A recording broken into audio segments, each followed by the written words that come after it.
why is Aristotle talking about friendship to begin with? Well, think about the way that we get into relationships and the way that we carry out what we do in relationships. You can rely on chance or maybe somebody else structuring things to do things. Like you remember, you had some sort of orientation week here, right? Every school does.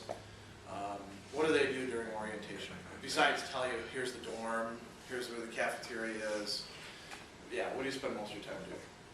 Talking about the classes on campus, the clubs, and the housing situations. Okay. Housing, you know, they go over a bunch of rules, I'm sure, and what to do with your RA, and be nice to each other, and that sort of thing. Classes, we're not going to worry about that so much. Clubs, they tell you about clubs. Why do they bother with that? Because those clubs are hungry for members? Yeah. So you can meet people? Yeah, that's pretty central, so you can meet people. Why do you need to meet people? So you can make friends. Yeah. So, you know, you come here and you don't know most of the people here. You may know a few people from high school, I suppose, or the person who led you around when you did your tour. But all of you have formed a lot of new relationships, haven't you, over the last 3 years? You're going to continue to form a lot of new relationships. Some of the people that you've met here, you're not going to stay that close to. Just be realistic about it, right? Just like, are you friends with everybody that you were friends with in high school to the same degree? Probably not. Some of them. How did you get to meet them? Well, you know, sometimes it is random, isn't it? You just run into somebody. I mean, I actually have made some friendships being on the bus or the train, or running into somebody at a conference. That's pretty random. What about reason? I mean, we're rational creatures. If you actually join the club because you say, I want to make some friends, you're not doing something purely random, you're doing something intentional, you're thinking it out, right? You say to yourself, geez, I'm kind of lonely here. I ought to get to know some people. How do I get to do that? You're engaged in problem solving, right? I think all of you have done that. For some of you, it's probably been a bit easier because you were already thrown into something. Those of you who are athletes, did you come in knowing you were going to play lacrosse, for example? So from the beginning, you had to show up to practices and things like that. And then you get to know the guys that you're with, right? Or, you know, any other sport. Presumably, you get to know people in it, right? I suppose if you're a total loner and you just wanted to concentrate on your sport, that might work for a few sports, like track and field. Any other ones you could think of that are totally not team sports? You guys don't have fencing, but fencing would be like that. But would that work for baseball or softball? I'm not going to be a team player. I suppose if you're like some hitting star and all you did was hit, then you could get away with that. But even so, that's not going to be that effective. So you think things out, you reason them out. In moral life too, you know, a lot of what our moral life consists in, you know, our life concerns right and wrong, good and bad, actions that we make. A lot of it is fairly random, but we bring reason to bear on it. Some relationships you never had a choice about to begin with. Did any of you choose for your mom? Did you ever, you know, say to your mom or your dad, I wish, you know, I was somebody else's kid, in a fit of anger? None of you did. I'm sure some of you did at one point or another. Most kids go through that. I hate you. So-and-so's parents are so much nicer. You know, you don't get to choose all your relationships, do you? Many of them are just sort of given to you by virtue of who you are. Brothers and sisters, how many of you have siblings? Wow, almost all of you. In any real sense, did you get to choose your brothers or sisters? Do you sometimes wish that you could have chosen from maybe a pool of options? Oh yeah, that's fairly random. Now notice though, how do you interact with them? Again, it could just be at random, sort of catch as one can, or you might actually think about it. As you get older, your relationships are going to change, and they probably already have quite a bit while you've been in college, haven't they? And sometimes you have to think about, do I want to stay friends with this person? How can I bridge the gap that's developing between myself and this other person? Well, that's reasoning, and that's not just reasoning about a friendship, that's also reasoning about moral life, about what's good and bad, about what's going to make you happy or miserable, about what the goods in life are. How do you weigh them against each other? And Aristotle deals with questions like this in these two books. Questions that, on the one hand, seem very personal, and on the other hand, seem very universal. It's interesting to see that some of the same things that we struggle with when it comes to relationships were an issue back then, and they'll probably always be an issue for human beings, as long as we exist, as long as we're the kind of creatures that we are. So, like, think about this: can bad people become good friends? That's a real issue. We'll explore that a bit. His answer is no, and we'll see why in a few minutes. Think about this. Should we treat former friends the same as strangers? Or do you have some sort of obligation to them based on your past association? Maybe you treat them worse than strangers. If the friendship broke up over some really big reason, yeah. Well, it depends. How said hypothetical friendship end? Did people just drift apart because they lived apart, or was there a huge fight involved? Well, that would be stuff that we'd explore, right? But this is posing the basic question. If they just drift apart, maybe you do treat them like a stranger. They become a stranger. If you quit being friends because they seduced your boyfriend or girlfriend or husband or wife or something like that, maybe then you don't treat them like a stranger, you treat them worse than a stranger. If they're, say, a former boyfriend or girlfriend, and you broke up, and there wasn't anything acrimonious, maybe there's some sort of connection there that should be honored. These are things to explore in the concrete. We're just looking at the general questions right now that he talks about. Should friendships be broken off and friends change? Oftentimes we feel as if once we're friends with somebody, we have to be friends for life. They have that abbreviation, BFF, right? What does that mean? Best friends forever. How many of you have used that and are no longer in contact with the person who was your BFF at one time? So, just saying that it's forever doesn't make it forever, does it? Why did the friendship dissolve or fall by the wayside? Again, lots of concrete reasons. We can explore that later, but probably had to do with people changing. When you went off to college and you started to go through some changes psychologically and in terms of your knowledge, did you lose any friendships? Because things changed, right? You were no longer interested to the same degree in some of the things that some of your friends were interested in. There's a lot of cases like that. What do you owe to different friends or different people that you're related to? Do you owe, for instance, the same sort of obligations to your friends as you do to your family? All of you, just about all of you, I think, raised your hands and said you had brothers and sisters. Brothers or sisters. Maybe just one. Do you owe business associates the same thing as you owe towards your brother or sister? What about your really close friends? Do you owe them the same thing as you owe to your family? What do you think? How do you feel about that? Yeah. I think family always comes first. So for me, as much as I give stuff to my friends, my family would always get more. I think there's a lot of people who do feel that way. What if it was between you and, later on, those of you who get married, your spouse? If you're forced to choose between your spouse and your brother or sister on something, there's some sort of irreconcilable difference.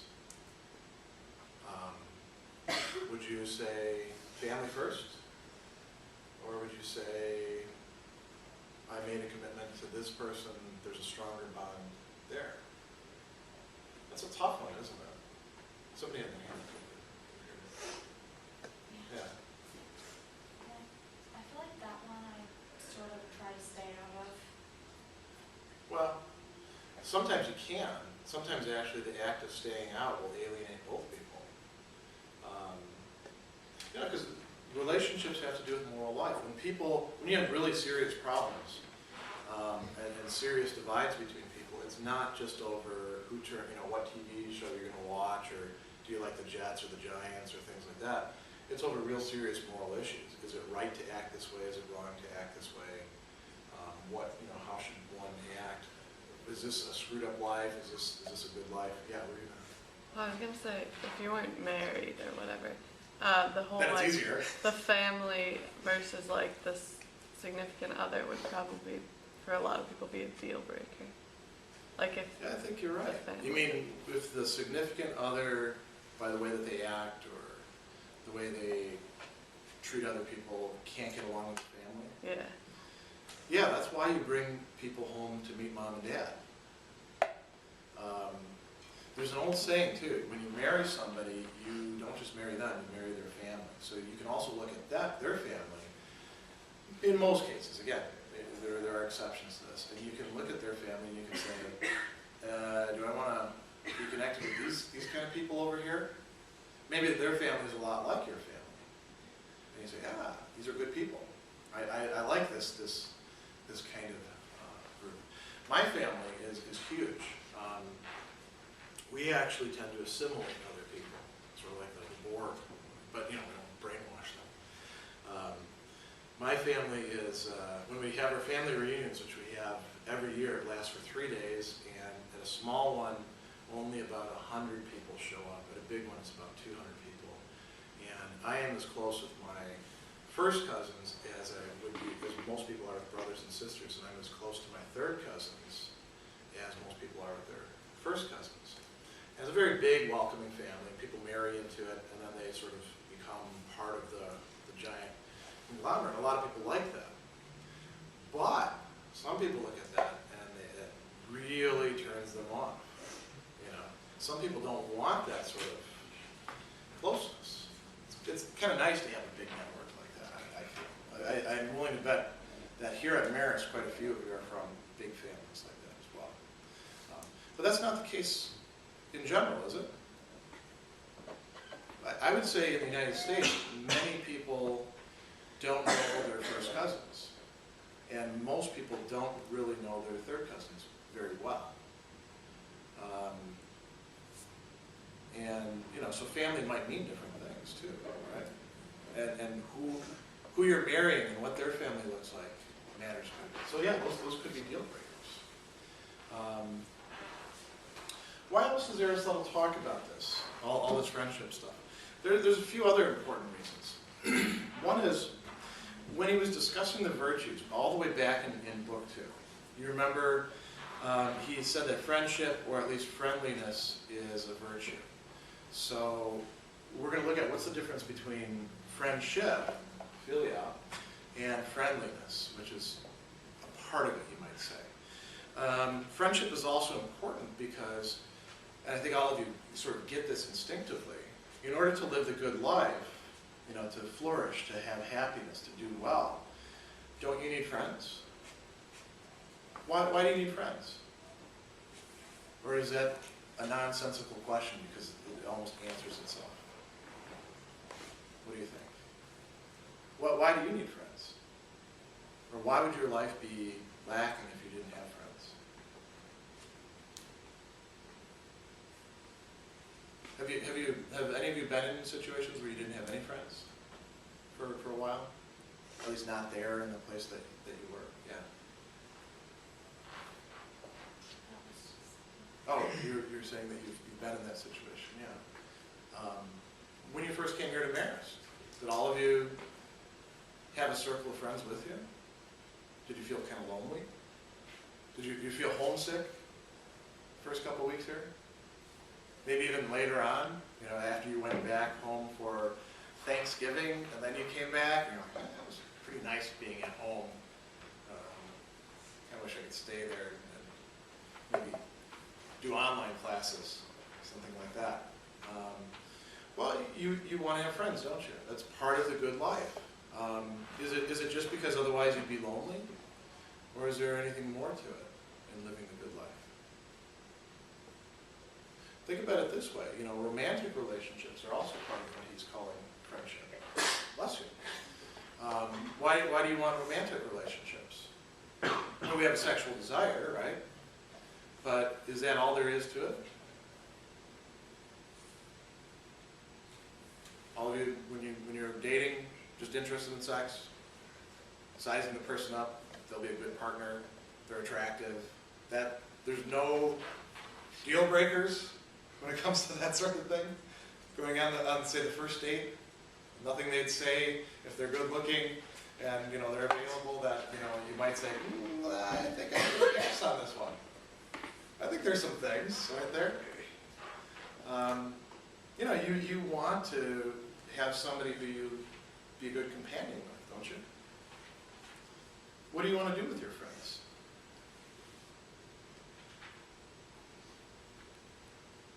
What do you guys like to do with your friends? Yeah.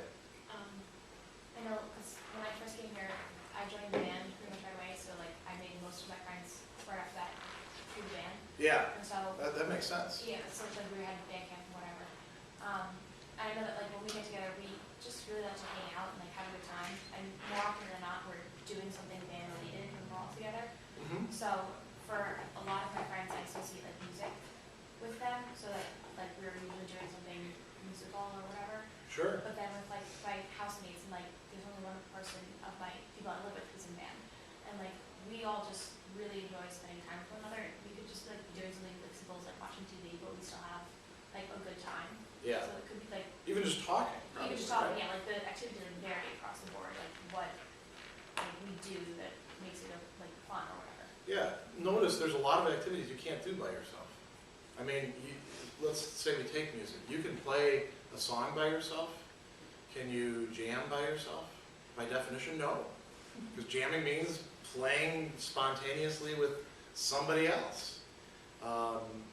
You can like if you play the right kind of instrument, like a guitar or a banjo or something like that, you can play and sing, or I suppose whistle, or hum, or whatever. You can like do two things at the same time. I suppose if you're really coordinated, you could have like a foot pedal for a drum or something. But that's not the same thing as actually playing with other people, is it? Can you play sports with other people, or without other people? Can you engage in most sports? You can practice, right?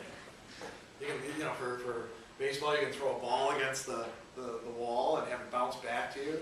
I suppose you could go in the batting cage and, hit balls that are sent to you, but isn't it a lot more fun to actually have another human being to interact with? Talking, you can talk to yourself a lot if you want to, but that's not quite as much fun, I think, as talking to somebody else. Assuming they're a good person to talk with. There's all sorts of things, aren't there? Even watching TV is I suppose, unless you're the kind of person who really wants to concentrate on the show and you don't want to be distracted by somebody else, moving around or talking next to you. For most people, they enjoy watching TV with other people, don't they? My mom was bad at that, though. She would always be asking questions. We'd be watching a show, and she'd be like, "Now, who is that guy?" And he'd be like, "I don't know. He just came on. Let's watch and find out." And it would drive me and my sister nuts. But most of the time, I think she liked to interact more than we did. I think she thought she was like livening it up. So friendship, in order to have the good life, you have to actually be able to share it with other people. What else is important to share with your friends? You can think of two very different kinds of things. I mean, isn't it nice to be able to buy things for other people? Or have people buy things for you? That's a part of friendship. Isn't it nice to have somebody take you to dinner? Or invite you over to eat? Don't you like to do that with other people too? In order to practice those virtues of like generosity, you have to have friends. Otherwise, you have to go find somebody on the street to do it with.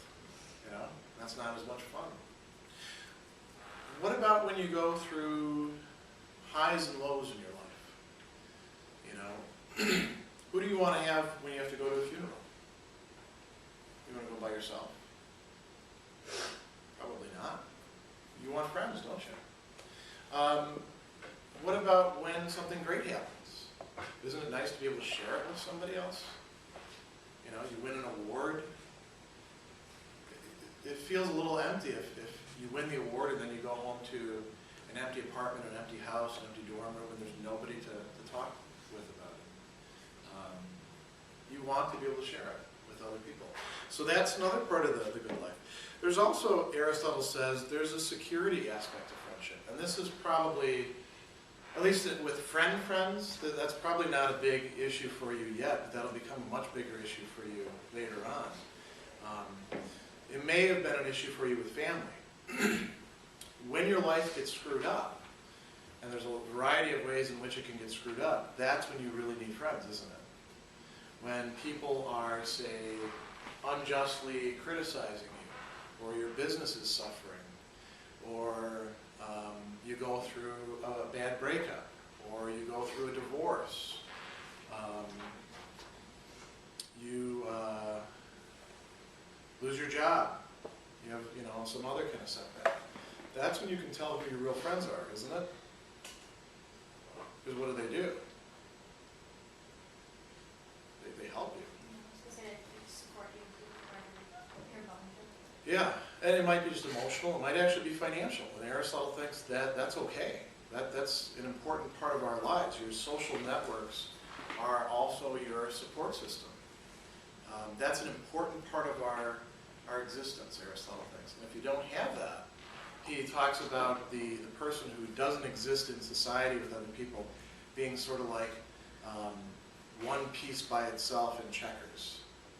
You know, the whole board is laid out, the other person's got all their pieces out, you've got one piece, you're not going to last very long, are you? Or think about chess if you like that sort of thing. Or think about sports, you know, you're going to play football. There's a whole team out there, one guy with the football. How long is that going to last? Well, you need friends for the same sort of reason. So friends are very important for the good life.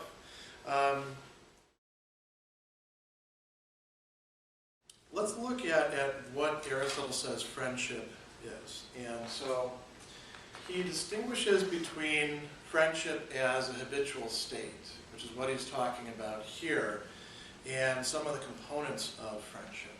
So if we're going to talk about friendship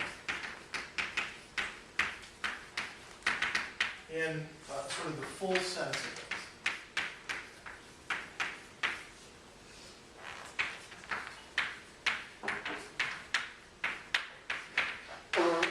it's a habitual state.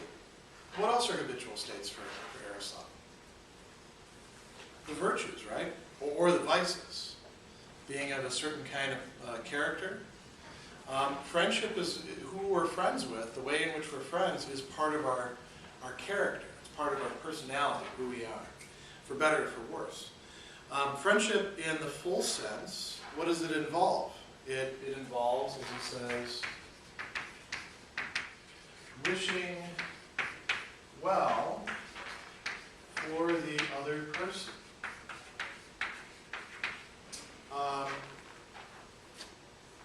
Wanting good things for them. Wanting them to flourish. Wanting them to do well. Wanting things to go well for them.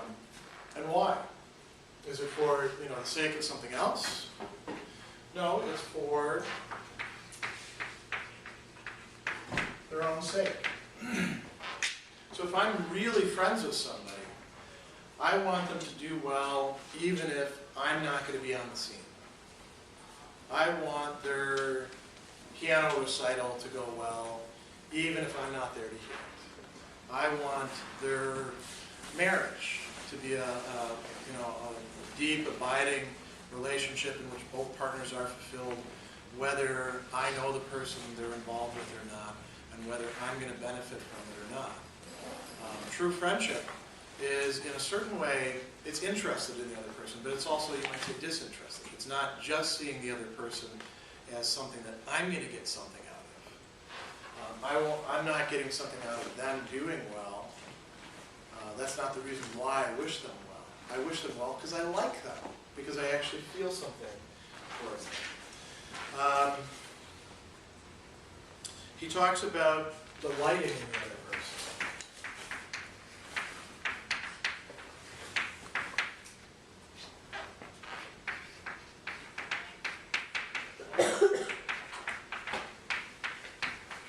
You wouldn't really say that people are friends if they can't stand each other, would you?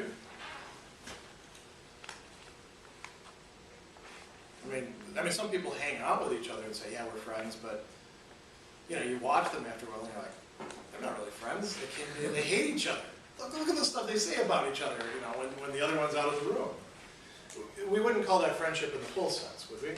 We'd say friends have to actually like each other. They have to actually, here's another thing, feel a sort of affection for each other. Yeah. It's weird. I know a relationship that's like that. Where like when we're around them, they just like. I said it to my friend the other day when they had left the room. I was like, I don't understand their relationship. Like they're always like not kind of disrespectful to each other. Yeah. But in the end, you kind of know that like they love each other. You know what I mean?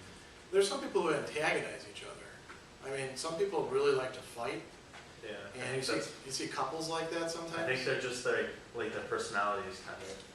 Well, they're getting something out of it because, you know, if they both like to fight, the best person for you to pick to hang out with then is somebody else who likes to fight, because you can be guaranteed of getting what you want. You just got to find some, you know, something to, you're looking at me funny. What's wrong with you? And then you get the whole thing started.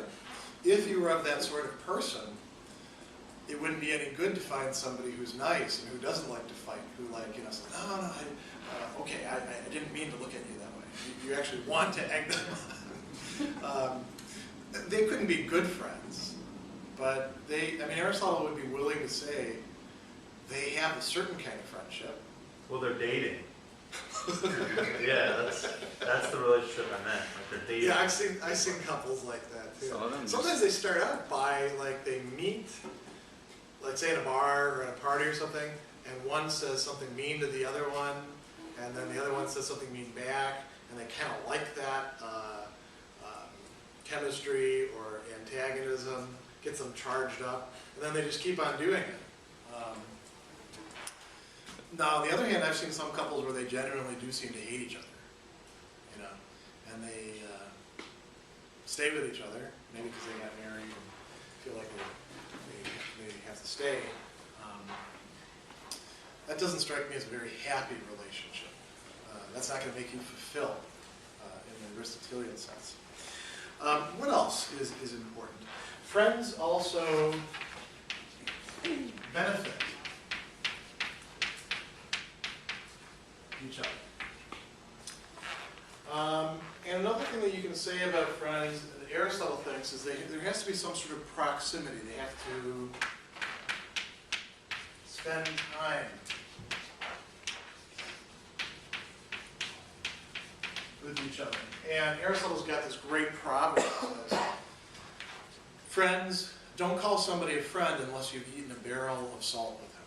Not like a big, you know, barrel, but, you know, like a small barrel. Why would you have to eat a barrel of salt with somebody? What does that actually mean? What do you put salt on? Yeah.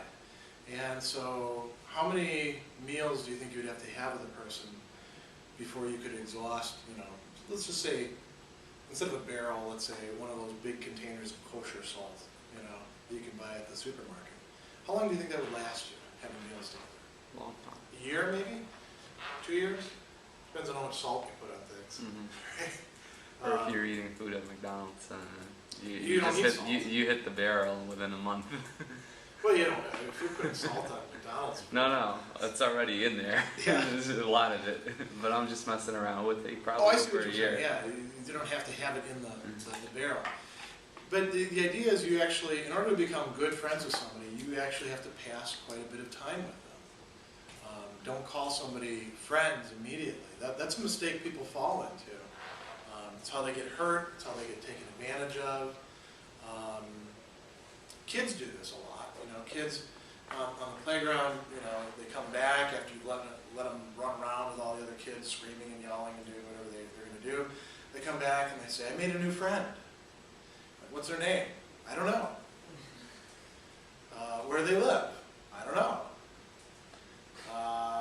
Where are their parents? Somewhere over there. They usually know it's a boy or a girl. They can point them out. Maybe they know how old they are. That's not really being friends, is it? In any real sense? Now, you can have relationships that don't meet all of these criteria, and those could be friendships in a derivative sense. And a lot of the things that Aristotle is going to call friendship, a lot of relationships are actually in a sort of derivative sense. There's another thing that he says that's, I think, particularly important. He says that friendship differs from the emotions of love or enjoyment or wishing well. Those are all things we feel. The wishing well to another person, that's a component of friendship. Feeling love or affection for the other person, that's a component of friendship. But it's different in that it involves choice. Remember, we talked about this sense of choice, moral choice as being formative of who you are, of your character. So a true friendship in the important sense, is something that you've actually chosen, you've taken on, you've made part of who you are. Seems a little strange to say, doesn't it? Because if the friend goes away, are they still part of who you are? In a sense. But we leave traces on each other. We don't exist in a vacuum. As a matter of fact, we aren't fully who we are. We aren't fully ourselves apart from other people that we're connected to. Even when people have died, they're still in a certain sense part of our life. They've left their imprints on us. My father has been dead since I was 11, but I still think about him, and I have many of his mannerisms, and I remember the things we did, and I think I probably model myself after him a bit in how I behave and how I act towards my kids, at least. So in a certain sense, he's not completely gone. That's because we as human beings, part of what our being is to be with others. Those relationships are really central to who we are. So choosing well in relationships is really important for moral life. Choosing the wrong kind of friends can screw you up. Choosing the right kind of friends can really be a benefit to you, can't it? What are some things that we have to make choices about with respect to friends? Who to be friends with, right? What else? What else would you say? What choices have you faced when it comes to your friendships that you've had so far? Yeah. Mom always says like the guilt by association, so like when I choose my friends, like I don't want to be put around people that are going to put me in an awkward position. That's a really important one, yeah. Like that's a rule my mom always taught me since I was younger, and like she would always be like, you have to find out the hard way, like then you have to find out the hard way, and like in high school finding out the hard way, and then realizing like those people aren't people I want to surround myself with. Yeah. When people put you in a difficult situation where you have to choose between some good, like their friendship or popularity or whatever, getting to do the things you like with them, and doing the right thing, it's hard to call them friends in any real sense. They're taking advantage of you then, right? And you're right, experience really matters. A lot of these are things that you can give people advice about, but oftentimes we have to go through it ourselves. What else? What are some other important things we make choices about? So, when to tell if somebody's a real friend? Somebody else had their hand up too. Yeah. Well, last year I lived with people I was really good friends with freshman year, and then when you live with people, you start to see things you didn't before. And I just found out they have a lot of emotional and mental baggage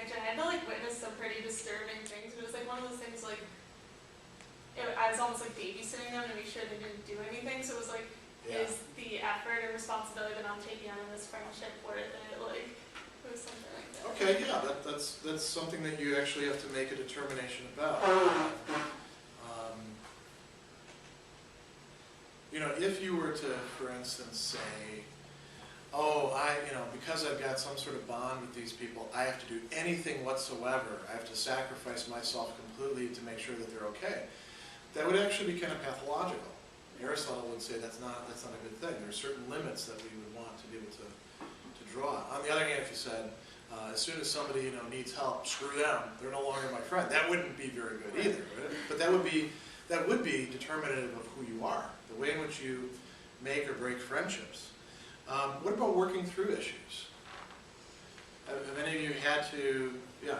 I was going to say, sometimes that's the hardest part, is working through issues, and then once you get through it, realizing that there isn't really enjoying the other person is no longer there. Sometimes that's the case, yeah. I mean, That's the hardest part. if there's some conflict that arises, or you're going through a difficult period or something like that, you try to work through things, and then you may clarify to yourself and to the other person, hey, we won't have much in common anymore, or let's go our separate ways. Another possibility sometimes is that you get to know each other better, and you say, oh wow, I didn't realize we actually had so much in common. Now I care about you even more. A lot of times this happens when somebody screws up and then has to apologize and try to make it right. Sometimes people don't apologize, right? Yeah. Sometimes it's just like the other person's personality. That Yeah. have a perfect example. My roommate. Yeah. I live in like a big enough house. I asked her if she wanted to move in with us because like my rent's pretty affordable and her fiance like cheated on her. Ooh. And yeah, it was really bad. And I was like, well, you can move in with us. And she's like, so then she moved in, and she moved in like 6 months ago, and we don't even talk anymore because I realized she's just like really manipulative and like uses everybody Yeah. around her. It's a good thing you have a big house then. Maybe you should Yeah. point that out. Maybe that was the I did cause. point it out the other night. It sounded kind of rough what I said. I said maybe that was the cause of her fiance It could cheating be, on yeah, her. I mean- Yeah. I would never say that. But No, like, don't say Yeah. that. Yeah, she'll like start. There's a falling comedian for you. who, I forget who it is, and he's talking about relationships. And he says, if you've had like 20 relationships and they've all gone sour, something was wrong with this person, something was wrong with this person, something was wrong with this person, there's probably something wrong with you,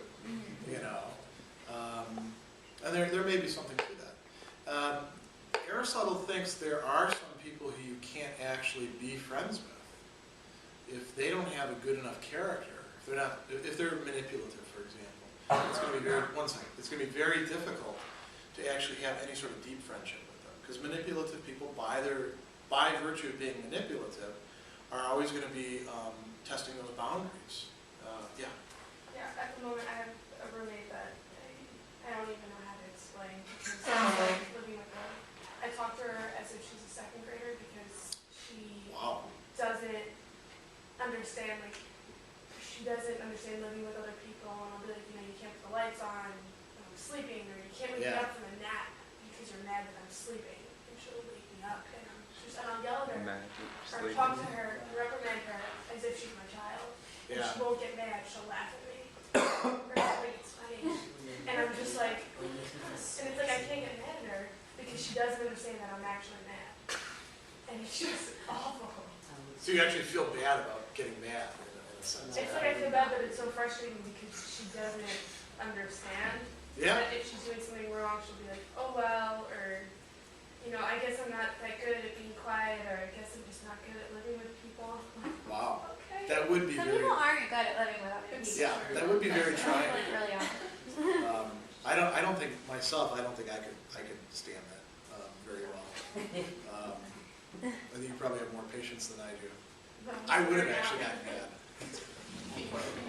That's Yeah. rough. Some other things that we make choices about. Whether to continue a friendship, that you've had when you move away. This is something that all of you have had to make choices You know, when you're in high school, you have a lot of people who you're friends with. You say, yeah, we're going to stay friends in college and all that. Are you actually still friends with all of them at this point? No. A portion, yeah. And some of it has to do with the not spending time together. Now, there are some things that help out with that in your generation. Back in my generation, we had to like write letters to each other. When I was your age, we just didn't do it. You know. Nowadays, you can use Facebook or text each other. It's easier to stay in contact. That distance is easier to bridge. But some of these other things, you know, benefiting each other. Friends, Aristotle says, actually do benefit each other in certain ways. So if the benefit goes away, the friendship may go away. And we'll look at that a little bit more later on. What are you actually looking for in a friend? What do you want? Yeah. Loyalty. Okay, so a character trait. Loyalty. I think that's pretty important. The rest of you agree? What else? What else do you want out of a friend? Yeah. I was kind of similar but trustworthiness. Okay, yeah, we'll just put a... I think loyalty has to do in part maybe with standing up for you with other people, or not preferring other people to you, and trustworthiness maybe has to do with your individual relations.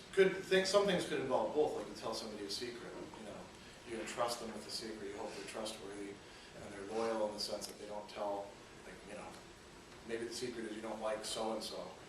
You don't want your friend to go over and tell so-and-so that, do you? What else? What are some other things? Yeah. Sense of humor. I think that's probably important.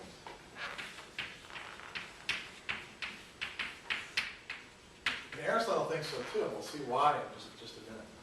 Yeah. At least one interest in common. Yeah, that's very important too. Common interest. I'll put yeah. It's a friendly. But they're friendly. But Kind. say that again. Kind. Kind. Okay. Kind. But let's say instead of friendly, that they're sort of affectionate. They're nice. At least to you, right? Yeah. Like similar values, like what they value. Very important. Similar values. How about one more? Yeah. They listen. They listen. Okay. In what sense? Maybe. Like you tell them what to do, they listen to you? Like maybe like understanding or like sensitivity when you're speaking. Okay, so they listen, let's say they try to understand. They make an effort. They care about who you are. You're not just a number, you're not just a stand-in for them, you know, until the next person goes wrong. Something goes wrong, they actually want to know what's going wrong. We'll come back to what do you have to offer friends, because I'm willing to bet that for a lot of you, these are some of the things that you actually have to offer friends. What are deal breakers for you? What are things where you would say, all right, that's it. We're done. I'm not friends with you anymore, yeah. Starting to bully. Okay, bullying. That does happen in some friendships, right? One friend dominates the other. What are some other things that are like bullying? Belittling. Sometimes friends, you know,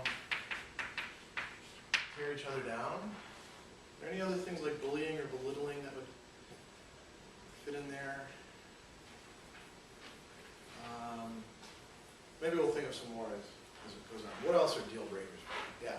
People who are manipulative. Ah, very good. What does that look like?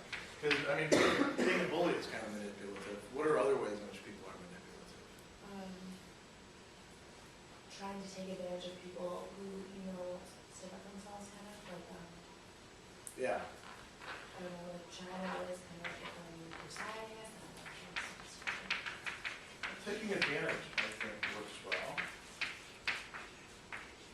maybe along with that also was like only giving partial information. You know, like some people like conflict, so they'll steer people against each other. They tell this person over here, yeah, that person doesn't like you. And they go over to this person, they don't like you either, they said this and this about you.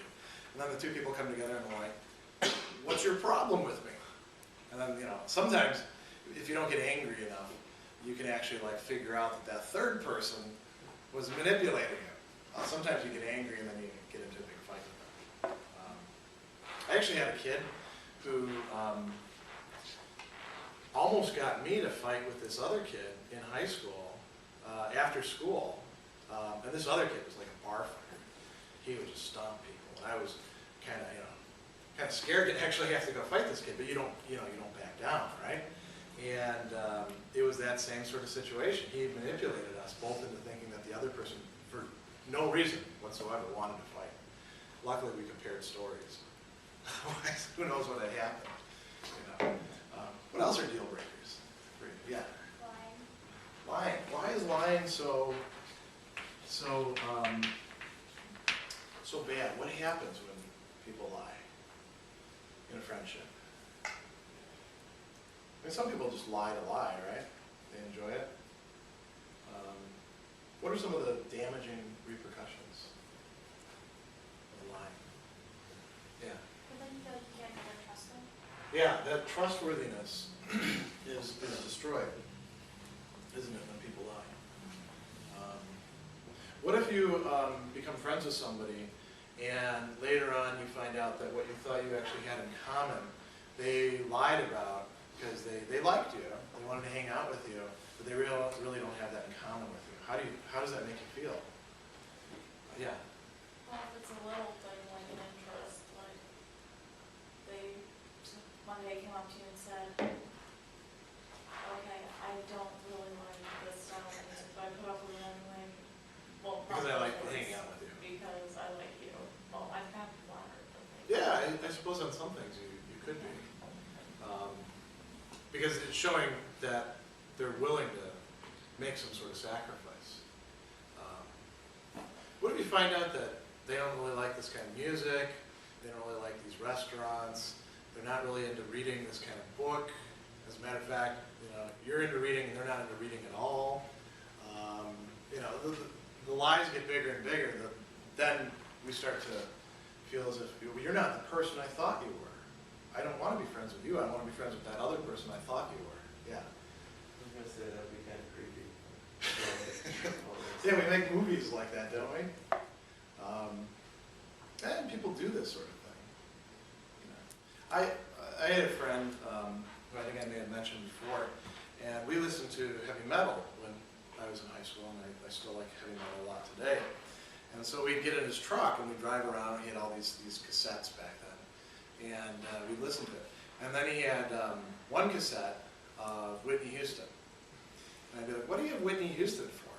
And, do you like Whitney Houston? No, I don't like Whitney Houston. Well, did somebody else leave it in your truck? No, that's what I play when chicks are in the truck. I tell them I really like it, because they like it. You know, this is fairly transparent. All a woman would have to do is like look down and see one Whitney Houston tape, and all the rest is, you know, AC/DC, Iron Maiden, all this other very heavy stuff, and say, well, this guy is, you know, not really into this. Why does he only have one cassette? But you know, that's sort of like that line. What else? What are other deal breakers for you? Yeah. Like when a person is like mean to like Okay. other Yeah. friends, like either other people in general or like personal friends of mine. Okay. Mean to other people. That's good. Because that tells you something about their character, right? Mean to other people, and particularly to your own friends or also maybe family. Somebody puts down your family, you probably don't like that, I'm willing to bet, right? Any other killers? Yeah. When people are like really conceited and it almost becomes like a one-sided relationship. Okay. Conceited and one-sided in what way? What is that like? like when people become like so conceited or into themselves where, you know, it's supposed to be like a two-way like relationship. You're supposed to be like asking about that other person, and they should be asking about you, but when it becomes all about them in the relationship. So they're self-centered. They're not able to be a good friend because they want to tell you about their day. They're not interested in your day. You have a story about this. That's so great because they have a story and it's even bigger than your story. You feel bad. Well, you know, they feel even worse. And it's always about them. Yeah, I think that's a good one. It's hard to stay friends with somebody like that for a long time. So let's think about, before we actually look at Aristotle's 3 different types of friendship, let's look at the whole spectrum of different relationships that we have.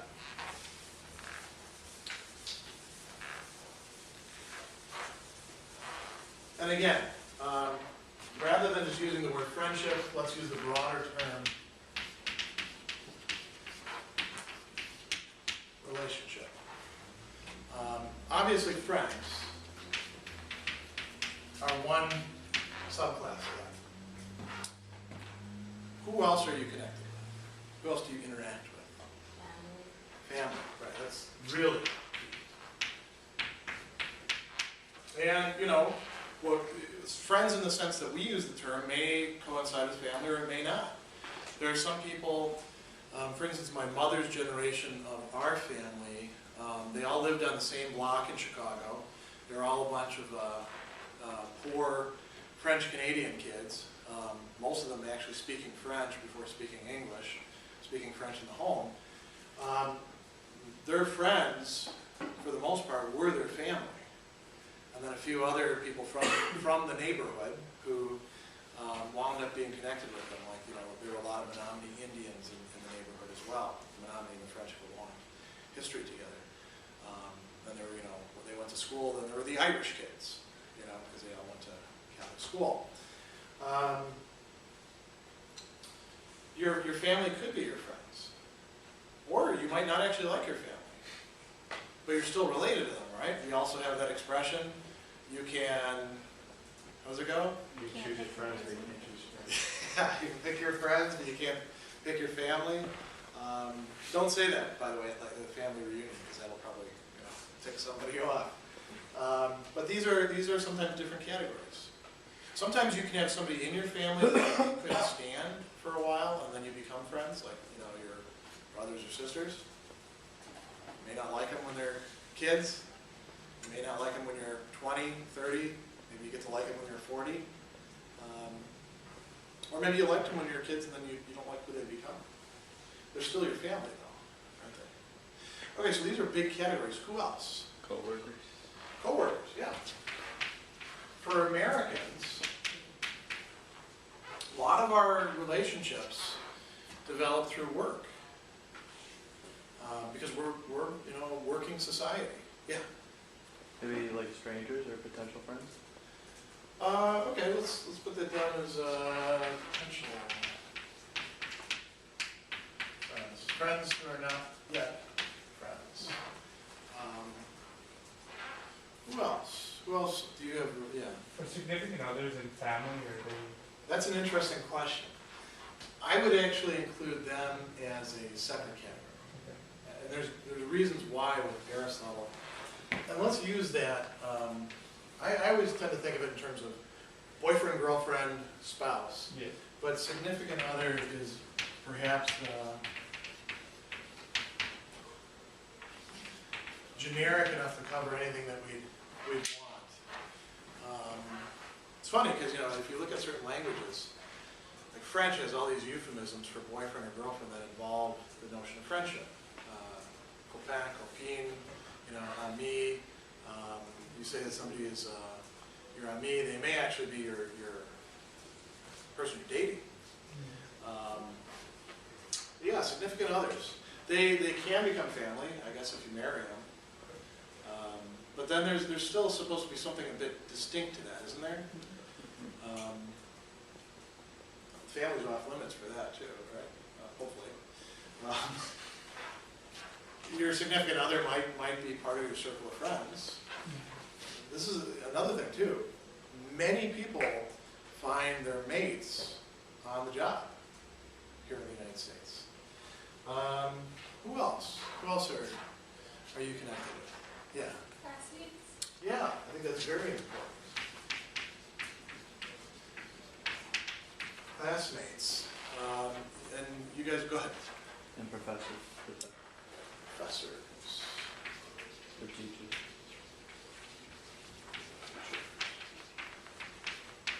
You may not like all of them, all right? and you probably won't keep in touch with most of your professors, I'm guessing. I know I didn't. Now I'm in touch with a few more than I were. And eventually, if you probably have colleagues. I suppose that would be like coworkers. So let's actually put colleagues. People who do the same kind of job that you do, but maybe you're not in the same location. They may end up, they may actually be like your classmates for a while, your colleagues, depending on what you're doing. Anything else? Any other relationships that you could think of that you have? Neighbors. Is it? Your neighbors. Neighbors, yeah. And that is, I think, roommates would be along that line too, I think, right? Mm-hmm. Like you pointed out, they could drive you nuts. You might not actually be friends with them, but you're just kind of stuck with them. One second. They are not the same thing necessarily as coworkers, or family, or friends, classmates. For you guys, if you're living in the dorms, they are classmates in a sense. But yeah, go ahead. I was gonna say boss. It's kind of like coworkers, but. Well, we'll put that in too. Boss, yeah, bosses. What else? What about other involvements that you have? Yeah. Teammates, are any of you in any clubs or organizations? So, what do we call people? Fellow club mates? Do we have a term in English for them? Members, I think is what is a club member. Yeah. We'll just put members. Yeah. Organizations that you belong to, you get to know people through that. There are organizations that exist just to connect people up with each other, networking organizations, right? Those of you who get into business probably should join the Rotary Club or the Chamber of Commerce or things like that. There's other groups too, people have common experiences. Sometimes people go through basic training together, or not even together, they just belong to the same military at one time. There's a connection there. Two people who are in different police forces, they both recognize each other as cops. But sometimes there's a little bit of rivalry though, right? Like state don't necessarily like sheriffs. But they do recognize each other as having the same sort of profession. Teachers recognize each other as teachers, I think. And maybe that's like colleagues, though. You think? What are the relationships that other people have that maybe you don't have? Anything we've left out, you think? Your whole sort of network of ideal and real relations. I don't know what this, he's not our mailman anymore, but I used to have a relationship with our mailman. Okay. What is that? Does that just become a friend, or does that? Well, I think Aristotle would say that fits under this big umbrella of friendship as he's defining it. What would we call that? I mean, yeah, you get to know, let's call these sort of commercial. Or business. The person who cuts your hair. Yeah. Many of you go to barbers or hairstylists, or you get to know them after a while. You go to the same person. They ask you, they sort of shoot the breeze. What have you been up to? They're not your friend. Like you're not inviting them to dinner, are you? But you treat them a little bit differently than you would a complete stranger. So there's some sort of relationship there. If you become a regular at a restaurant or a bar, you get to know the people there as well, right? And they get to know you. That's part of why you might go back to the same place, because you enjoy that connection that you have. For some people, that may be the only contact that they have during the day. It's kind of sad. What else? You know, social media has kind of switched things up a bit. Do you have any connections on social media that don't necessarily fit into these? People that maybe you got a friend request from and you don't actually know them, but you said, okay. I don't ever do that. Yeah, it's kind of funny. In college towns, guys have gotten in trouble because some police departments would actually put up a picture of a pretty woman and come up with a fake name for her, and then have her do friend requests. And then once they got the friend thing, they would go in and look at people's pictures. And if they saw underage drinking or drug use, then they'd go in, they'd take the photo, and then they'd go bust the person. And the reason they were able to get guys with this and not women is most women are not going, even if the guy is good looking, are not going to accept a friend request out of the blue, just on the off chance that maybe this will be interesting. A lot of guys, especially college-age guys, pretty woman, you know, don't know who she is or where she came from or anything like that. Sure, we'll put her on the list, right? There are, you know, social media connections that we have. And it's interesting because social media has allowed us to tie a lot of these things together. Just sort of a, you know, as an aside, how many of you use Facebook? Everybody in the class uses Facebook? Okay. How many of you use LinkedIn? About half of the class. What about Twitter? Yeah, it's almost the same people who use LinkedIn who use Twitter, which is kind of interesting. What about Google+? Any of you use Google+? Had it and I got rid of it. Yeah, it's still kind of in development. What's interesting about that is Google Plus forces you to decide where you want to place people in certain circles, right? Facebook now lets you do that in important ways. Well, Google Plus is kind of scary in the privacy aspect with Google, so that's Facebook is too. But well, not to the same extent. You kind of have a little bit more control of your information than you do on Google Plus. Everywhere. Yeah. It automatically gives you an account on YouTube for it. Oh, yeah. Yeah, which is why I got rid of it. Yeah. I think Google Plus right now, it's more used by people who have particular interests that connect up with other people who have those interests. It's not, Facebook is more of a, you connect up with all the people you're involved, like your family. I have like 70 family as Facebook friends, your friends, classmates, all that sort of stuff. So Facebook, Twitter, LinkedIn, Google+, Pinterest. How many of you are on Pinterest? Only a few. Okay. That one's now the third largest social networking community. It's primarily It's like growing. I thought it was like very like primarily toward females. Like from the looks of it, every Yeah. time I walk by a computer, it's usually women who are on it, not men. Yeah, the majority of Pinterest users are women. The majority of LinkedIn users are men. But they're, for instance, I have a Pinterest account. I use it. I put like a whole bunch of different things in there because it's kind of handy for accumulating photos and links. People like them, you know.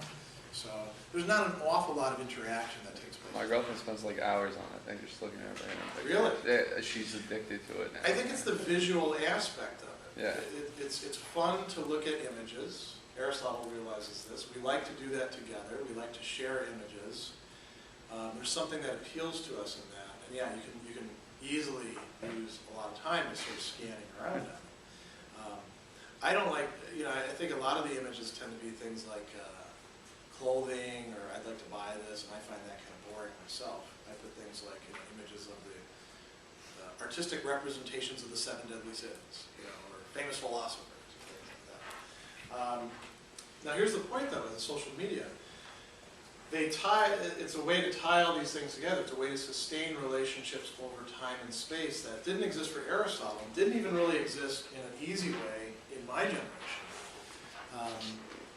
I had the experience that you guys aren't going to have, because you've had Facebook, practically speaking, the whole time that you've been in high school and college, available to you.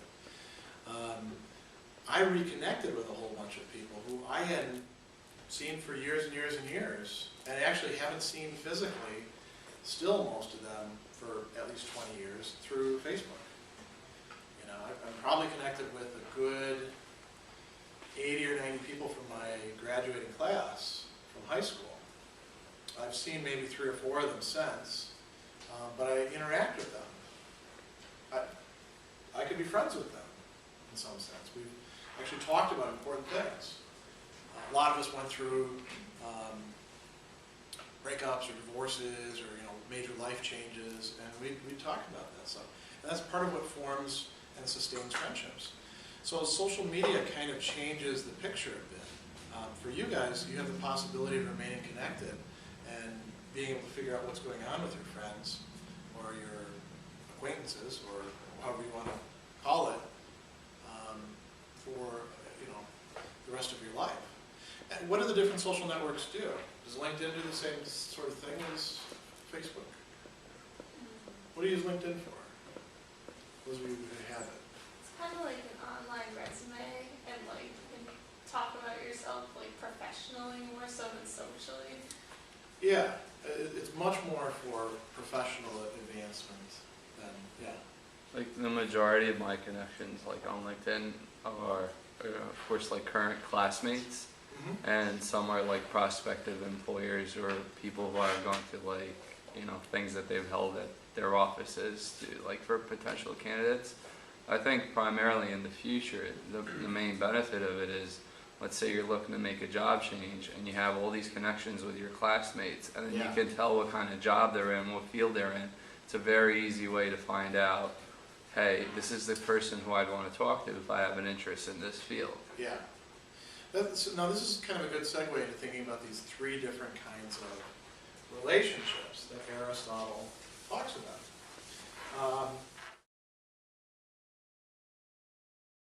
So now Aristotle talks about 3 different kinds, 3 basic types of friendship, and he says there are 3 things in terms of which we love or feel affection towards other people. What are they? There are 3 different kinds of goods. And there's the useful good, utility, is how it's translated there. And this covers a whole range, right? There's a lot of people who we are actually friendly with. We're in some sort of relationship with them because we're getting something out of it, and they're getting something out of it. Business partners, right? Sometimes they hate each other, but they'll stay business partners.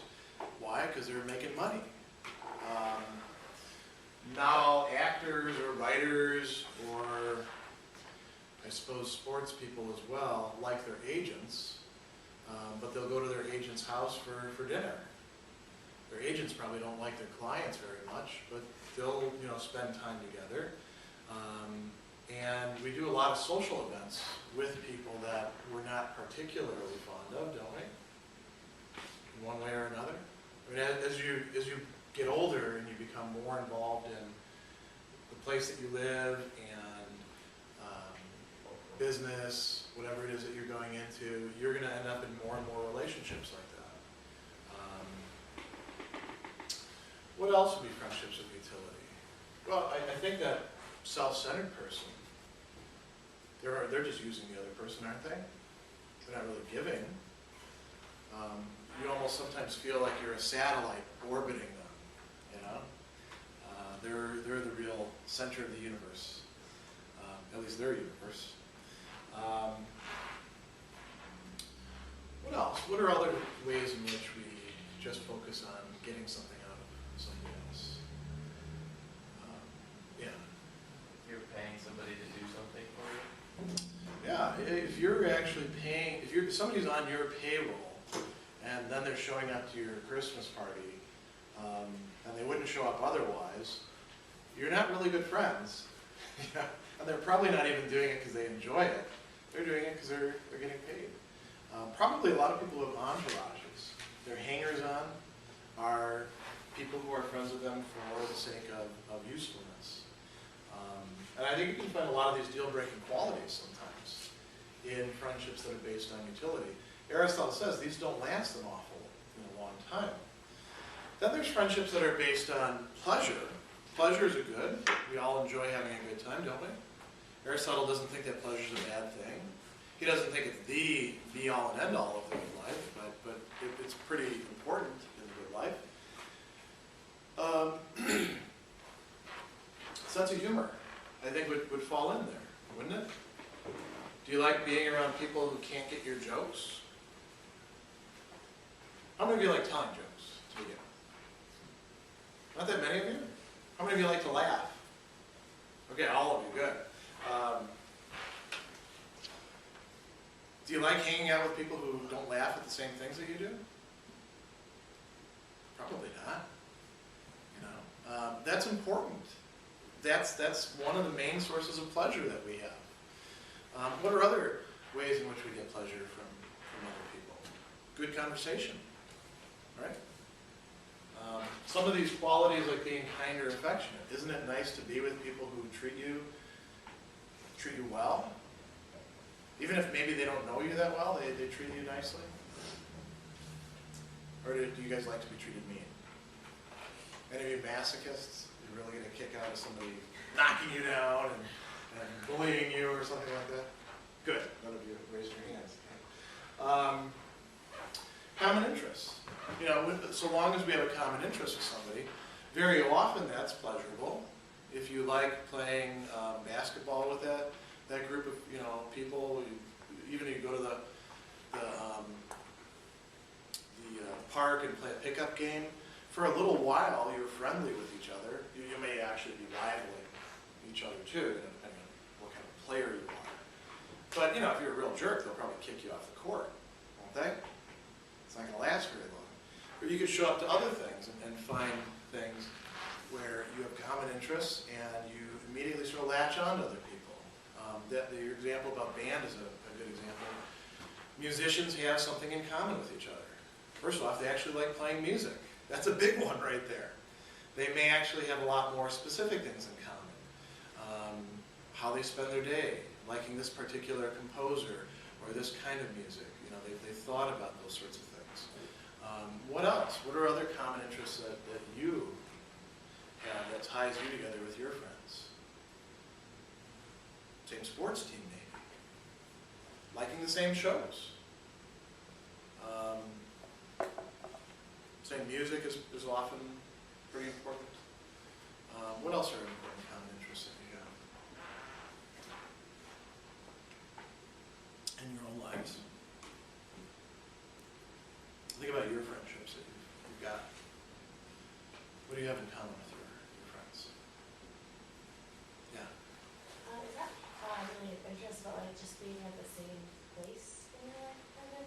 Like I know a lot of people, like my dad, kind of like when he got married and had kids, like his best friend was like still kind of not in that place, and they kind of. That's really important, actually. Yeah, I don't think we call that a common interest so much as something like common life situation. One of the biggest complaints that gets made, and again, we make sitcoms and movies about this, is that when a friend gets married, he or she quits hanging out with their group of guys or girls that they were hanging out with before, and sometimes it's like you're dead, or something like that. And why? Because they find more fulfillment in a new stage. And you notice too, if you guys probably have been through this, when you're involved with somebody, now you're a couple, right? And do you still do as much stuff with other single people, or you now start doing things with other couples? As it goes on, you're going to actually start doing more and more stuff the older you get with other people who are couples, which then is going to pose a problem when some of them break up or get divorced or things like that. When you start having kids, people who have kids have some, that's not, again, it's not so much a common interest. I don't think you'd call your children your interests, would you? But you have a common connection. You have a common life situation. Those who've been through certain experiences too, right? You're going to Marist, somebody else wearing Marist gear, you run into them in France, you see a Marist hat, you're going to want to know, did you actually go to Marist? Oh, when did you go? You start talking with them and you may become friends with them. So, did you have, Professor so-and-so? Oh, they were awful. Yeah, I think they were awful too. Now you actually have something in common, don't you? Even complaining about things can be something in common. Being a vet, because I'm a veteran, I have an immediate, easy connection with other people who served. What are other things like that? I suppose having been in prison, not in the sense that I taught in prison, but people who actually have been in prison have a connection. They have a common experience that they can share with other ex-cons. So a lot of different life situations, would fit into that. And some of those may be, again, matters of pleasure. It's pleasant to be with people who are like us. Some of those may open up opportunities for usefulness.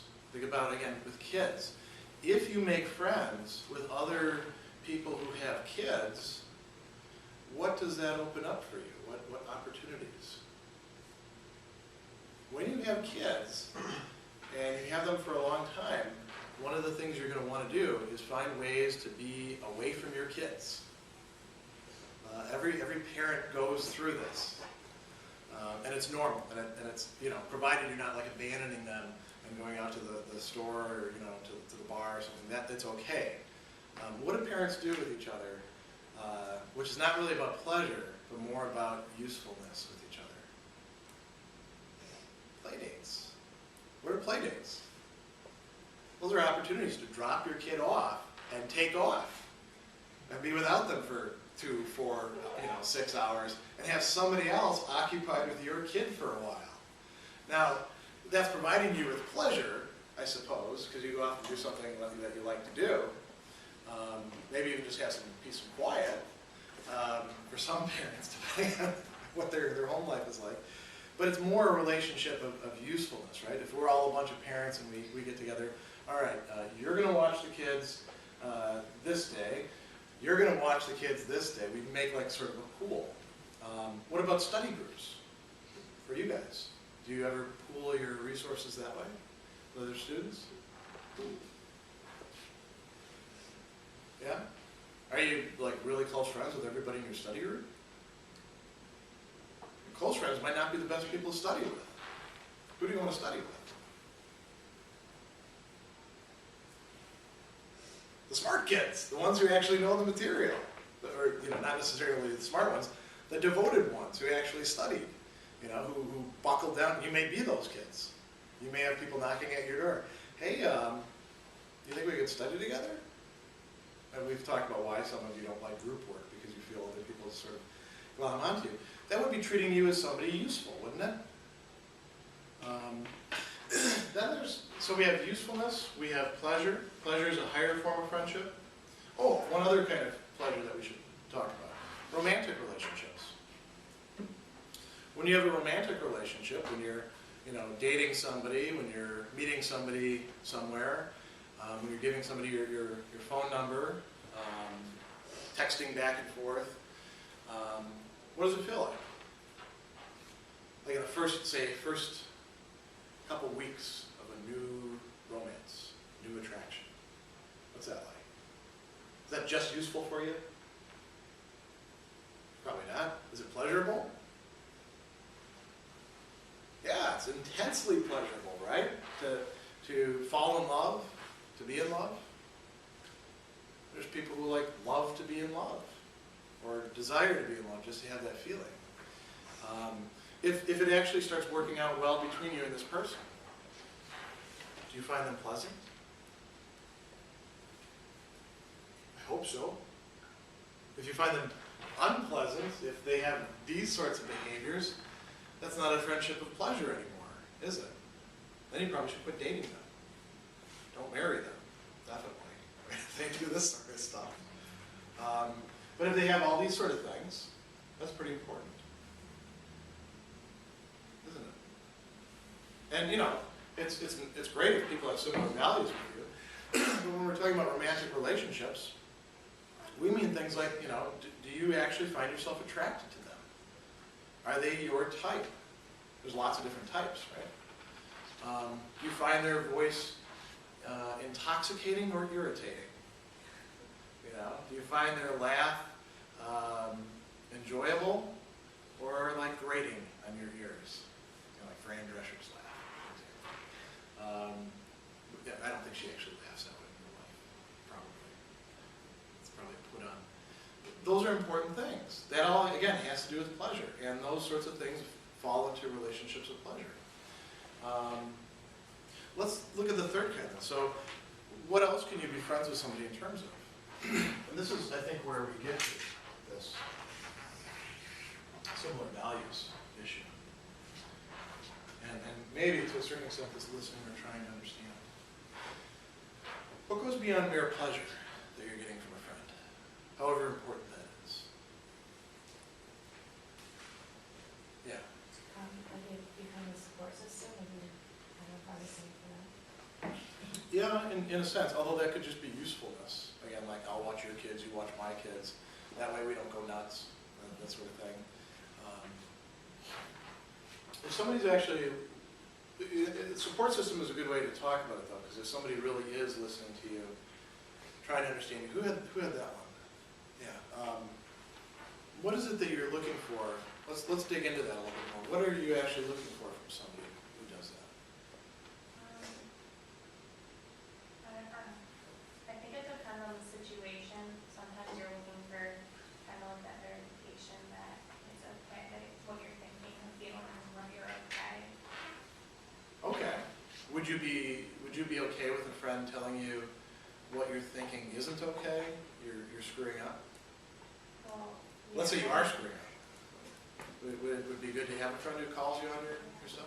It's kind of like you're looking to kind of check yourself and see kind of where you're fitting and Yeah, how you're living your life. And we need other people to help us figure things out. Nobody is so smart, Aristotle thinks, that they can work everything out on their own. And that's an important role of friends. If you're telling a friend your problems, what sort of reactions wouldn't you like from them? Yeah. I suppose, yeah, that would not be good at all. Laughing at them. Maybe, oh, this is good material, I'm going to put this into a script. That wouldn't be good either. What do you want? What sort of behavior should they show? Yeah. Okay, they should be engaged. So they're not like texting somebody else or checking their email while you're telling them about this thing that's really bothering you. You want them to care about you, right? Not just you because you give them pleasure, not just you because you're useful to them, but you, who you are, the individual that you are, the person. You want them to remember things about you too, right? So you don't have to keep telling them the same thing time after time. You actually want somebody too, I think, and this goes for romantic relationships as well, unless you just want somebody to sleep with. You want somebody to want to know who you are, to be curious about you, to make you something important, to make you a person who matters to them. A lot of that goes into good listening. A good listener makes the person feel, at least for that time that they're listening, like they are the center of the world. And whatever issues they've got or joys they want to share really matter. You know, if your response to somebody when they're telling you about things is, "What's that to me?" then you're not really being a good friend to them, are you? If they say that to you, how does that make you feel? You got to make this relevant to me. That's not being engaged, is it? Similar values too. That's really central, isn't it? Can you be friends, can you be deep friends with somebody who doesn't respect the sort of things that you respect, who holds opposite views to you, who thinks, I imagine, we've talked about this before, music is pretty important to you. Can you be really close friends with somebody who thinks that music is a total waste of time? Yeah. Because in a way, they would be not recognizing something that's important to you. What about somebody who says loyalty is not really that important? They come right out and say that to you. Could you be good friends with them? It's just use or be used. That's a sign, don't trust this person, I think.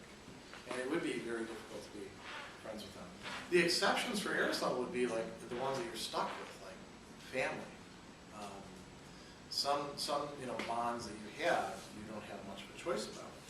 Now, Aristotle says a few other things about these different kinds of friendship. So let's go back to thinking about friendship and utility. And we said business relationships fit into this.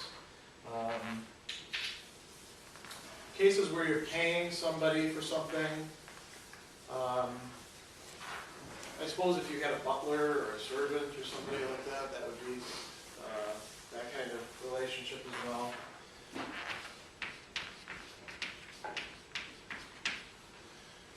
Usefulness is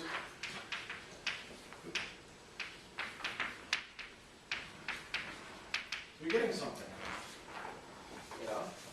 You're getting something monetary. You're getting something that you need. It's based on satisfying need. I scratch your back, you scratch my back. That's one of the proverbs that we have for that sort of thing. When we talk about friends using each other, there might be somebody who's friends with somebody else so that they can go to all the good parties, right? The other person wants them around so that they feel validated and feel popular. Neither one really likes each other. That would be just usefulness, wouldn't it? People use each other. Let's say you have a sexual relationship where one person is actually getting pleasure out of it and the other person is getting something else out of it. Maybe we could reduce it to really basic level prostitution. One person is doing it for pleasure's sake, the other person is doing it just for money.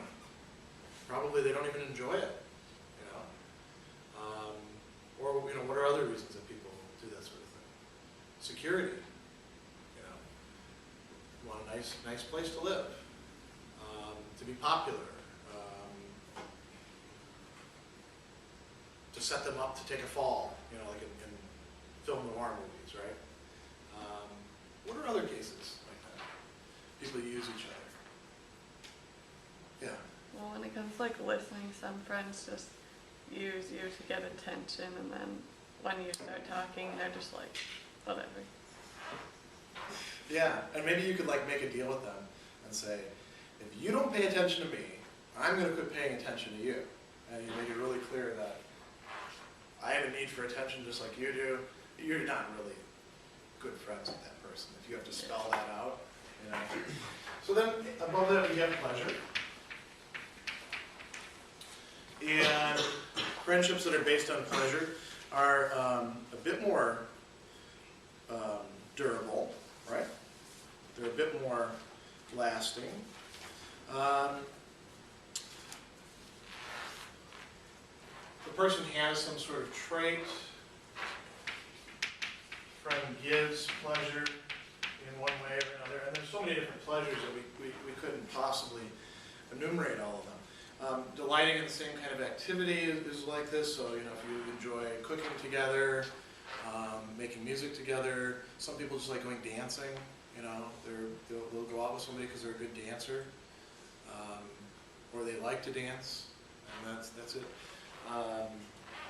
Romantic relationships, like we said, fit into this. Aristotle also says that friendships between younger people are typically of this sort as well. Kids that play together on the playground are doing so because they enjoy it, right? They're not doing it because they're setting up, their future business life. If they are, they're really strange kids. They're doing it because they enjoy hanging out with each other. And when the pleasure goes away, what's going to happen to the friendship? Usually.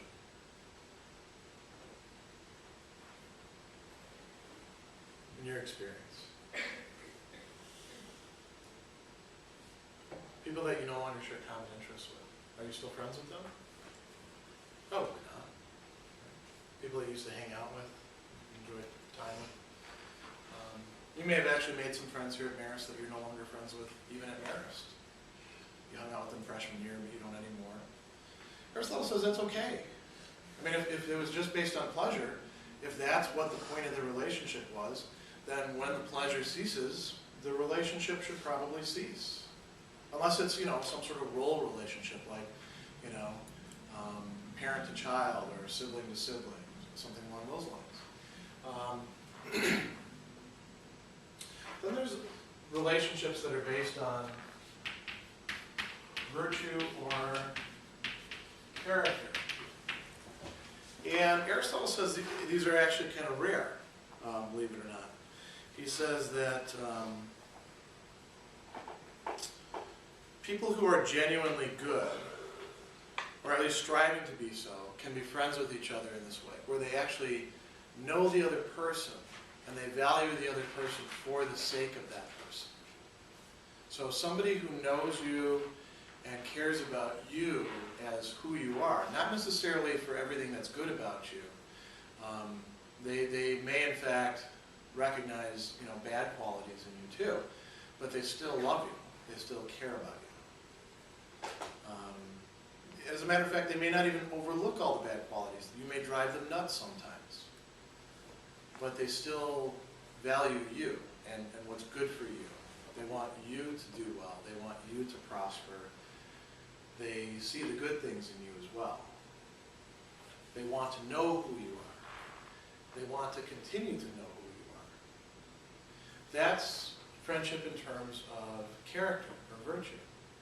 My hope is that all of you have experienced that at least once at this point, and that you'll continue to experience that through your life. And that you'll have, Aristotle thinks you can only have a few people like this. I'm not quite so sure about that. I think it's possible to have quite a few relationships like this.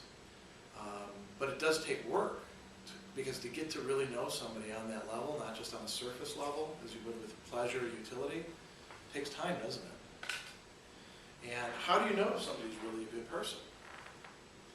You have to go through some experiences with them, don't you? If you want to know if your friend is actually loyal or trustworthy, you've got to go through some experiences where that's put to the test. And some of your friends, I think, in the past have measured up to that, and some of your friends haven't. Is that the case? Yeah. Now, what's interesting, Aristotle says this is the most lasting kind of friendship, because it doesn't go away if the pleasure goes away or the usefulness goes away. It's based on who the person really is. That doesn't mean that it doesn't have pleasure or usefulness. Otherwise, you know, we'd be hanging out with them for pleasure's sake, wouldn't we?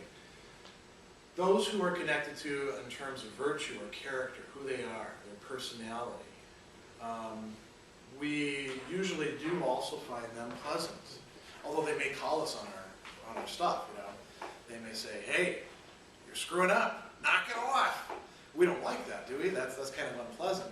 But if it's actually for our good, and you can recognize it later on, usually it has to happen later on, 1 second, and then you say, oh, this person really actually does care about me. These other jerks over here who are saying, yeah, that's fine, do what you want, they don't actually care about me. This person does. Yeah, you're going to say. I was just going to ask, can that kind of like relationship be one-sided? Or is like, Very is he good talking about question. it in like, it has to be the dual, like both sides? Or It can be one-sided, and that's where Aristotle talks about what could translate as unequal or mixed friendships. Those are cases where, say, one person is virtuous, and the other person wants to be with them, because, you know, virtuous people are often quite nice to be around because they are trustworthy, and they are generous, and they don't screw you over, and there's something about virtue, about good character. When we look at it, we admire it. we find it pleasant. So it could be that one person is getting pleasure out of it. The person who's actually virtuous is just getting pleasure from the other person because that's the best they can give. And the person who's virtuous says, that's okay. I'm fine with that. That's the most they can provide me. Or even just, utility.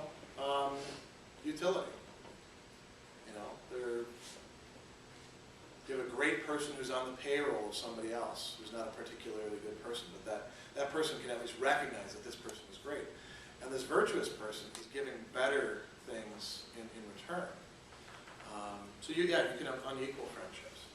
In general, if you have two people that are like this, or even better, a group of people like this, imagine you have 3 friends like this, or 4, or 5. It's going to be pleasant to be with them. Because you actually have not only some other things in common, you have the most important thing in common. Wanting to be a good person. These common values that we were talking about before. And good friends are actually useful to each other. The people who are virtuous will help each other out in a pinch, won't they? Otherwise you wouldn't really call them virtuous, would you? If your friend doesn't help you out when you need it, are they really generous? Probably not. So those are the longest lasting ones. Another thing that you could think about with this,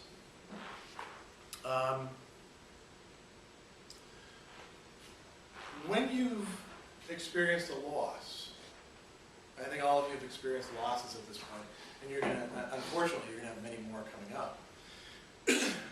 Who do you miss the most?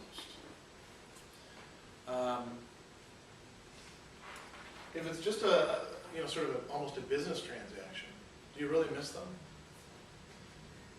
They're easily replaceable, aren't they? You can find somebody else to do the same thing. It was just usefulness. What about pleasant friends? You miss the pleasure. Do you miss them? I mean, I think that there may be cases where these kind of blend into each other.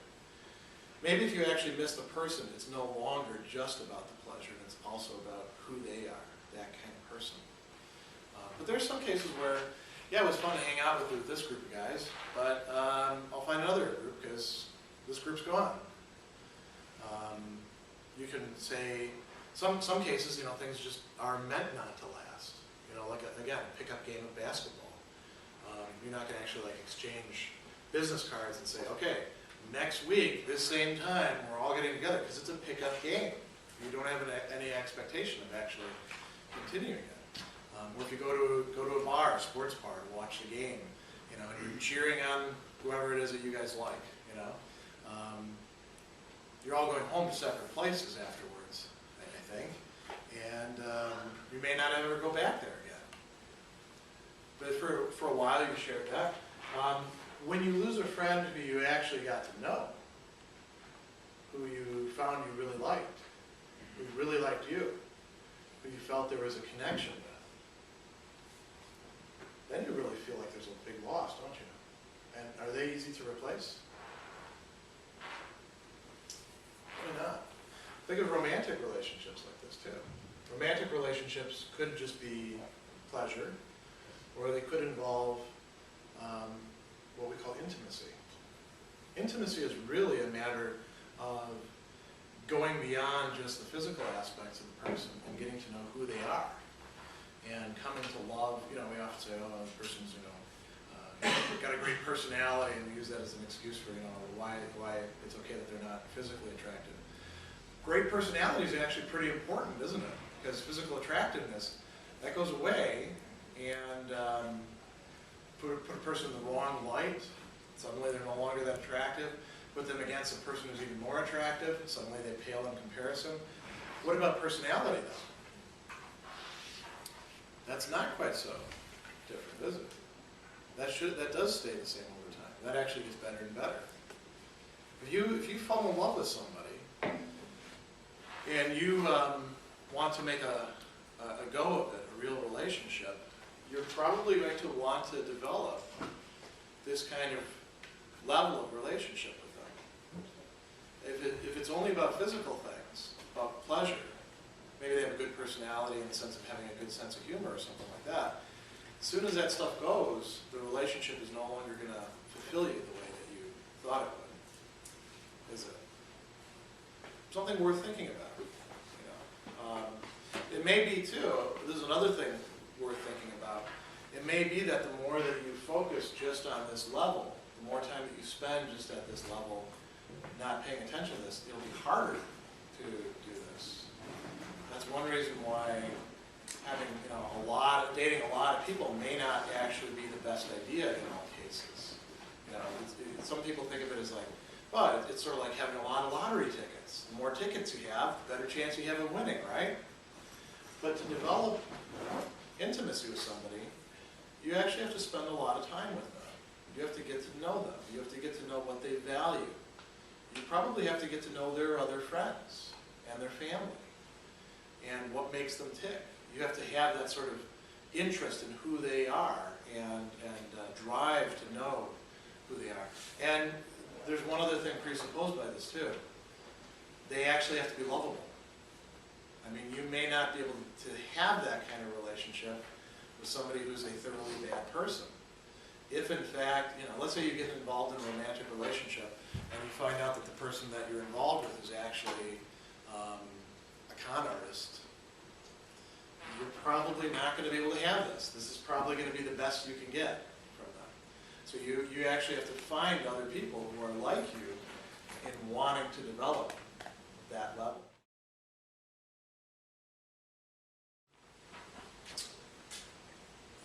What if you have uneven friendships? Aristotle talks about cases where you have what he calls mixed or uneven friendships. And this is really important, in part because a lot of your relationships are probably of this sort. So let's just consider friends to begin with. Let's not look at like family or any of those sort of roles. Let's just think about people that you're friends with. Can there be cases? We have a couple different combination possibilities. Could be that one person is friends with the other person because they're getting usefulness from the other person, and the other friend is getting pleasure from the friend. Are there relationships like that, where one person is getting some sort of external good and the other person is getting pleasure? Sure. If you keep somebody around and you buy their drinks because they're funny, and they're willing to hang around and I invite them to dinner because they're funny or something like that, but they don't really like you that much, and the only thing you really like about them is that they're funny, that's they're getting usefulness, they're getting a free meal or drinks or business contacts or whatever you want from it, and you're getting pleasure. What could be some other examples of that, where somebody's, what are things you could pay somebody for to provide you with pleasure?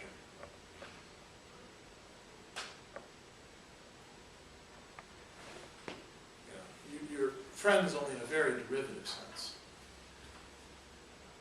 Some people hang around with other people just because, they invite them to parties. That's how kids get to be popular. Some of the popular set are only popular because they're able to provide usefulness to other people.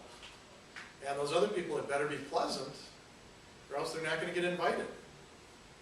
Are they? Or they're not going to get invited back. You can think of a lot of other examples. If we want something really sort of crude and raw, prostitution. Is that what you were going to say? No.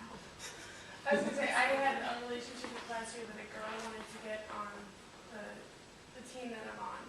And everyone told me that they thought she was only becoming good friends with me in order to get on the team. Yeah. And as soon as she got on the team, she was still friends with me. And now since she's on the team, she's friends with everybody else. She just does it nice. Yeah, that's probably, that's how you can tell. When that's the case. There's lots of things that we want from other people, but they tend to be the same basic things: money, opportunities, entrance to some sort of club, access to somebody else's friends, or business contacts, or maybe their school. Trading favors off with each other. What else? Getting invited to things, food, drink, security. You know, think of romantic, well, let's take the prostitution example again. Somebody is paying somebody else for sex. They're doing it for pleasure, right? I mean, if you're paying for sex, hopefully you're actually getting some pleasure out of it. Otherwise, the money's kind of wasted, I think. I'm not sure how much pleasure you can actually buy, because, you know, that's a side of the world that I stay away from. But there's definitely some sort of relationship there. And you can imagine one taking place over time. You know, somebody's a regular client. There's no illusions that the other person really loves who they are, I hope. People do sometimes fall into that sort of thing. Really, one person is getting money out of it, usefulness, the other person is getting pleasure.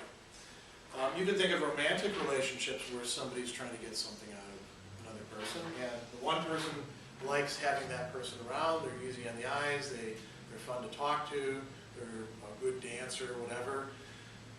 But the other person is mainly interested in financial security, or in getting access to some sort of resource, or getting hired, staying hired. I suppose if a boss were to coerce an employee into a romantic relationship, or sometimes people do this the other way, right? The employee seduces the boss. That happens. That goes on until both people aren't getting what they want out of it anymore. I knew a guy, actually, this just came to mind. I worked at a Shakey's Pizza restaurant when I was about your age. I was an undergraduate. And one of the managers had, his girlfriend was going to Carroll College, one of the local colleges. And everybody, I didn't know the guy that well, everybody who knew him was saying to him, she's just using you. As soon as she graduates, she's going to be gone, because we can tell she doesn't really like you, you know. Now, she was pretty, and, you know, she was pleasant for him to be with. But sure enough, as soon as she graduated, like within a week of graduation, they were engaged. Within a week of graduation, she broke up with him because she no longer needed him. She no longer had need for the money that he was supplying. He paid for the whole thing. You know, and he was an assistant manager in a restaurant, so he was working, you know, 60 hours a week, in a not particularly fun job, dealing with a bunch of kids, you know. After that, he went off the deep end, because now, like, his whole world was shattered. I think he thought that he was at this level where he knew her, you know, and he started drinking heavily, and he actually got in trouble for stealing, for embezzling. But I don't think he would have done that beforehand. And you can just see his decline. These sort of things are important moral issues.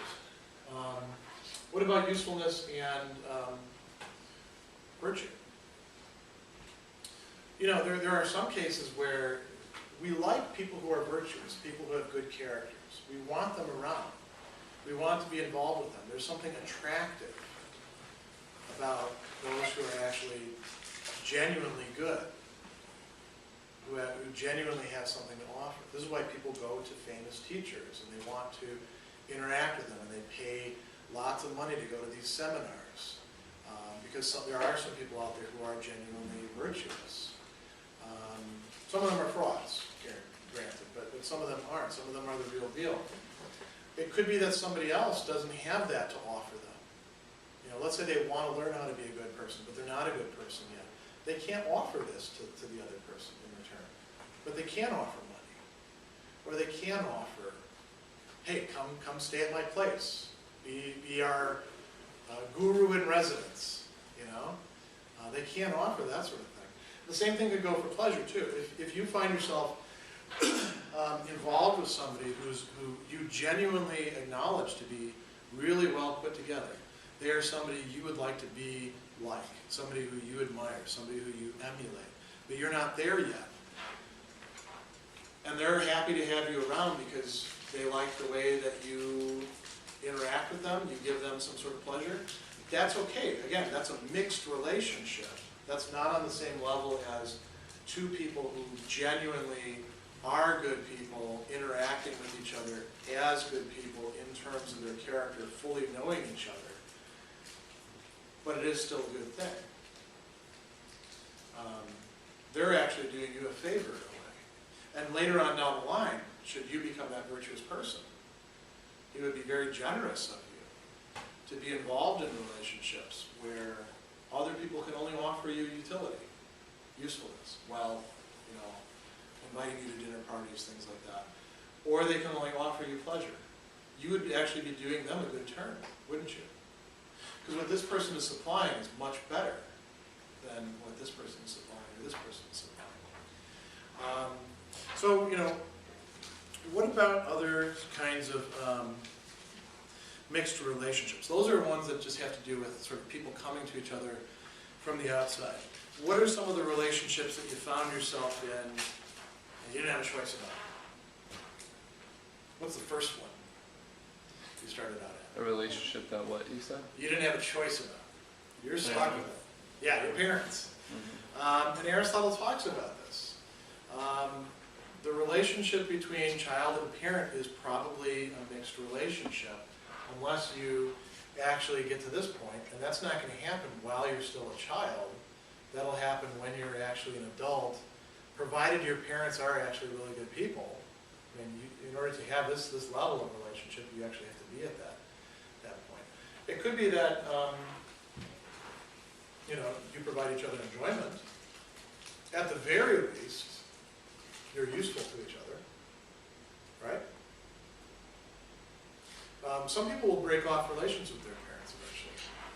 You know, if all that the parents had to offer was financial backing, then what incentive do you have to be connected with them, to continue the relationship? Maybe a sense of duty? Yeah, I mean, you're more obligated than anything. Yeah, Aristotle talks about that too, doesn't he? He says, they gave you being, that's kind of a big thing. But a lot of people in our society don't recognize that, and I think a lot of people even in his society didn't recognize that. And there are people who become estranged from their families, their parents, their own children sometimes, because there's something lacking there. I mean, if you actually have this, if you actually have virtue, good character, that'll get you through an awful lot. That pleasure or just usefulness won't, because these are more shifting. Aristotle thinks that parents generally take pleasure in their children. So that's a good thing, otherwise they might abandon them, you know. Parents generally feel affection, he thinks, towards their children. He also talks about some other interesting examples too. He says, sometimes there's a superiority of one party over the other.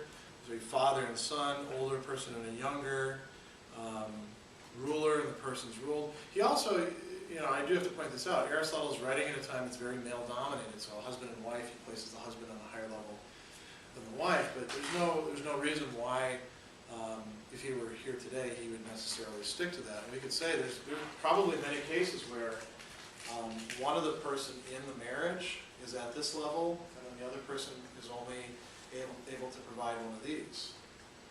You know, think of how many people do the job of holding a marriage together. You know, that's a lot of work. And the other person is not doing an awful lot of that work because they're not able to do that. They're only able to provide, say, maybe wealth. Maybe they're a good income earner, but that's about it. The other person is really doing the job of holding that marriage or even the household together. Or they're, you know, able to give pleasure, but they're not able to keep things going. And he says that, you know, in these unequal friendships, the benefit that one party receives and is entitled to claim from the other is not the same. The friendship between parents and children will be enduring and equitable when the children render to the parents the services due to the authors due to one's being. He's not saying that the children have to do exactly back to the parents what the parents did for them. That's probably not even possible, is it? But we've talked about this in this class. A lot of you feel like you have obligations to your parents because they've done so much for you. And how would you actually see those obligations through? One way is by what you're doing here, making it through school, making a success out of yourself, right? Some of you have expressed that before. Giving back to other people later on down the line. Being a good parent yourself when you get the chance down the line. Those would be ways in which you would give back. He says that the affection in these sort of relationships ought to be proportionate. So if there is an imbalance, the one who's lower really ought to have more affection for the one who's giving the higher thing. It doesn't always work that way, does it? But oftentimes in families it does. When things are going well.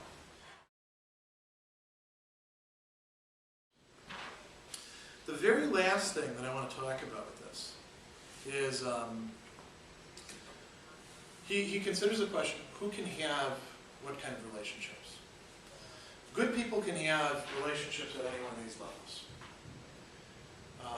What about bad people? People who have bad character traits, who are, say, manipulative. We looked at this before. Be the other two? What's that? Be the other two at Yeah, that they point? can only have these, and they may not actually even recognize this. Sometimes you hear people making excuses saying, we all just use each other. What does that reveal to you? That reveals to you that they think relationships are only at this level. You know? That they can't even see a higher thing. That means they're not going to be capable of a higher thing so long as they're in that framework, that point of view. Bad people can't have a friendship of the higher type, in part because bad people can only be friends when they're getting something out of it themselves. This is more lasting.